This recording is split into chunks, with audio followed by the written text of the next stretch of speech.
on the island where everyone wants to go, where engines roll around to and fro.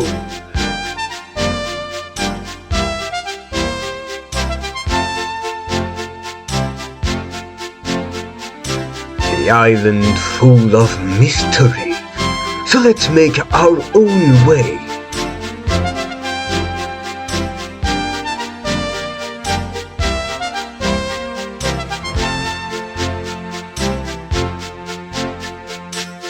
Working on the greatest line, the North-Western Railway. All the goods are managed with the utmost care. Take your cameras out. It's fine to look and stare. 'Cause look over there. The Sudrian engines are here. Welcome on the island of Sodor. The summer season was coming to an end, and now the need for extra engines had ceased. Any spare engine was returned to their rightful railways. The engines carried on, and so did Spencer. Spencer had arrived on the island during the summertime after a rail tour in Bristol, and after he reunited with his siblings across the United Kingdom. Leaving his brothers across the pond for a later trip, he'd already proved that he had changed his ways since his previous stunt on the island. However, Gordon remained unsure of this.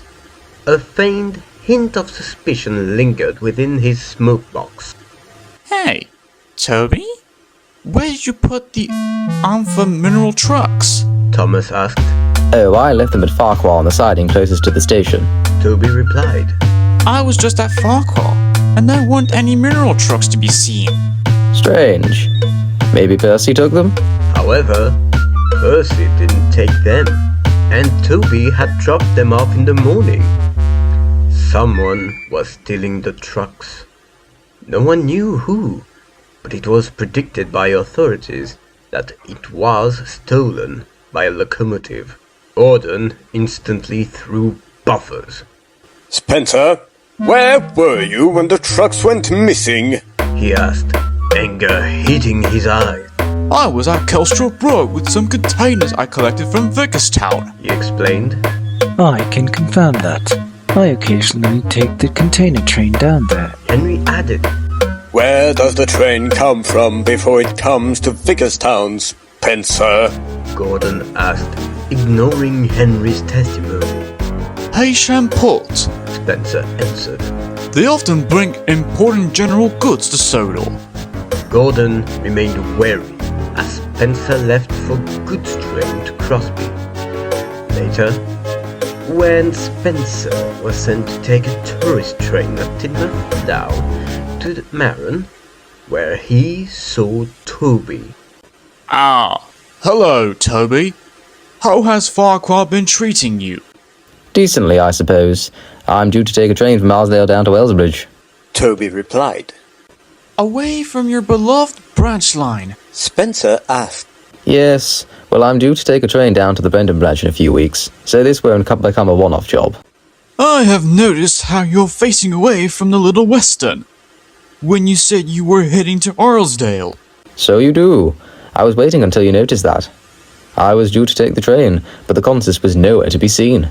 Interesting. Spencer replied with a slight smirk. Say, have you seen the mineral train anywhere? I don't think so. But don't worry, Toby. If I see a granite train, I'll let you know. Understood. Thank you, Spencer. Thanked Toby. Although, considering I said I was heading to Arsdale for a mineral train, you should assume I was talking about a ballast train. However, you assumed I was talking about granite. Toby said before he puffed away.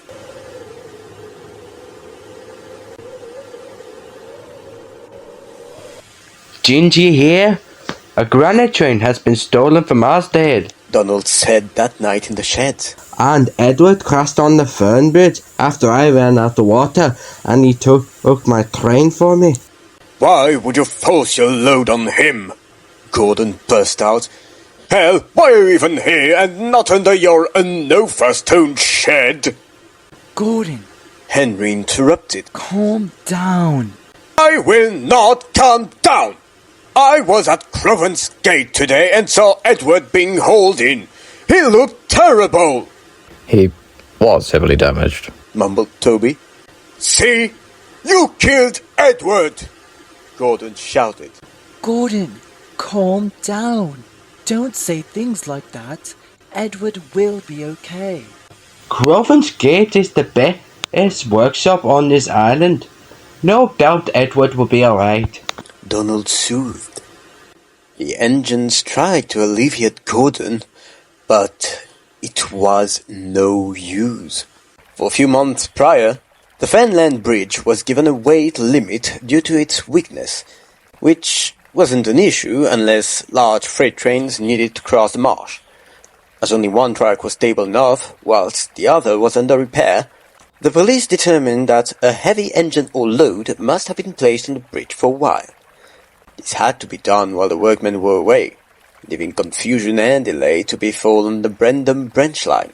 At the same time, the container train contacts, delivering trains of containers from Haitian Port to Vickerstown Station and, furthermore, Gelsthorpe Road, had been terminated after it was discovered that thieves had been nicking off small quantities of goods for nearly all summer. Gordon and the rest of the railway were really impacted. Gordon was at Wellsworth, waiting for a train of equipment, pulled by Douglas, down to the Fens Bridge for repairs. Afterwards, Gordon set off for the hill. Come on, Gordon. His driver shouted, You can do it. while Gordon hauled the local train up the hill. Not the express, which was being taken by Henry. Just up to Gelsthorpe. Then you can stop. Gordon groaned. His side rod squeaked unhealthily. Then he saw a silver streak of a streamlined boiler sparkling in the sun, but too fast for Gordon to notice. I'll call a banker and Mara. Don't you worry, Gordon. Gordon didn't take that well. In fact, he started to work his pistons as hard as he could. He hadn't stopped, yet meaning he could still continue his traction. He pulled himself up the hill and saw an engine at Maron Station. He was blinded by anger and focused on getting down the hill. Gordon, what the hell are you doing? His driver yelled, muffled in the wind. My top speed is 33 miles per hour. Spencer's top speed is the same as Mallard's. If I can just... Gordon's statement and statistics were cut short as his driver pulled the brakes. But at that point, they had already passed Calthorpe's road. Charles, you absolute bastard! Oh! Then, Gordon felt pain coming from his wheels. His wheel tire was now creating friction between it and the tracks. His wheels didn't move, instead was dissolving into the rails, engulfed in shooting flames. Gordon screamed in a pained, masculine roar. His face now winced and his wheel beams now obliterated. His driver pulled the brakes off in panic, causing Gordon's wheels to continue, hitting the flat end each rotation and causing him to shake violently. Then suddenly, he lost sight of the engine he was chasing, now mixing into his blurred vision. He then derailed. He has fallen on one side and kept going by pure momentum. His wheels kept spinning, fast at that, superspeeding the danger of a chainsaw. His wheels were rotating at the speed of 110 miles per hour, faster than he had ever gone before. However, that wasn't accounting for his weight. The aftermath was devastating. The rails down through Crovan's Gate were damaged, and so was Gordon. His piston rods were snapped. His pistons were essentially shovels. His wheels were flattened on one side. Like Blue Peter, he had broken a speed record. For himself, at least. But the cost of this achievement, along with other factors, were unbearable for the railway. Spencer took over Gordon's runs, and a spare diesel was brought over to help out occasionally. The Soto Trust funded Gordon's restoration, but the papers took the crash as a marketing.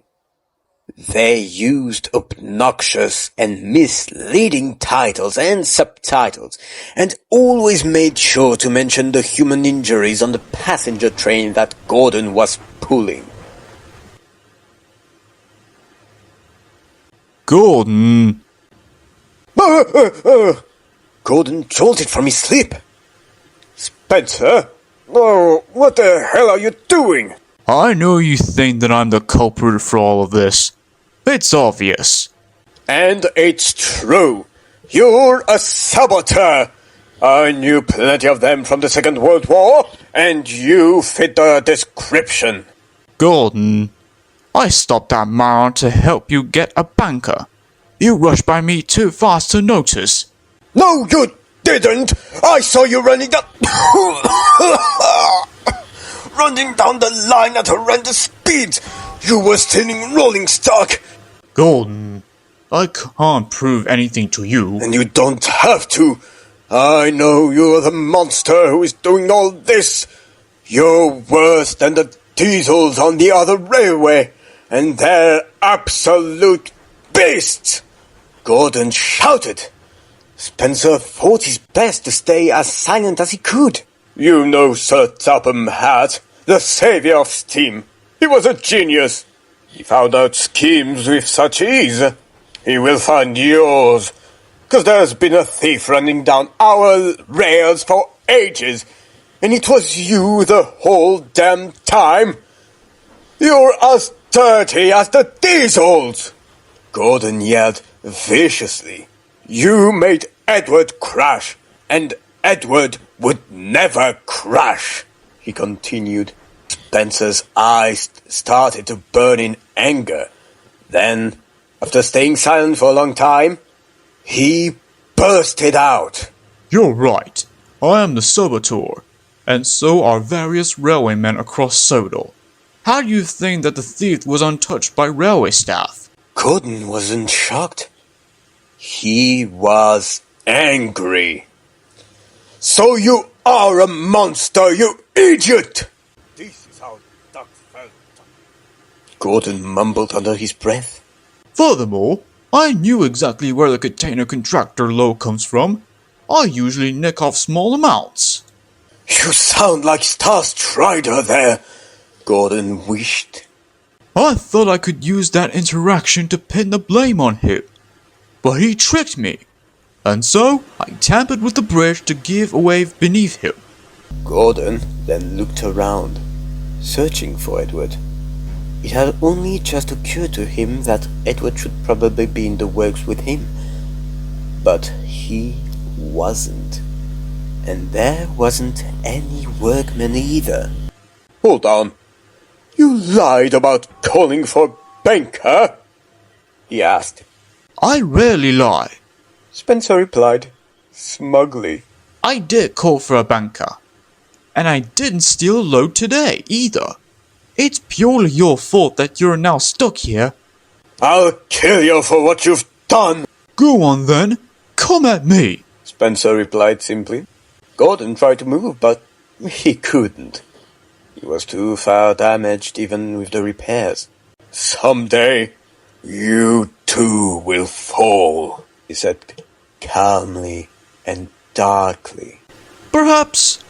But you should have died at the end of your experiment runs. He said coldly before backing away from Gordon. Gordon's eyes started to blur once more, and this time he processed the fact his visibility had lowered. Then he heard and felt himself being repaired. He woke up slowly, unsure if what he saw last night was real or dream. Either way, he remembered it vividly. although the prospect of the fact that he was dreaming made sense. Edward should have been across from him in the works, and there should have been more tools and equipment scattered everywhere. Either way, he kept his suspicions deep within his heart. I wonder if Gordon was right. Don't you?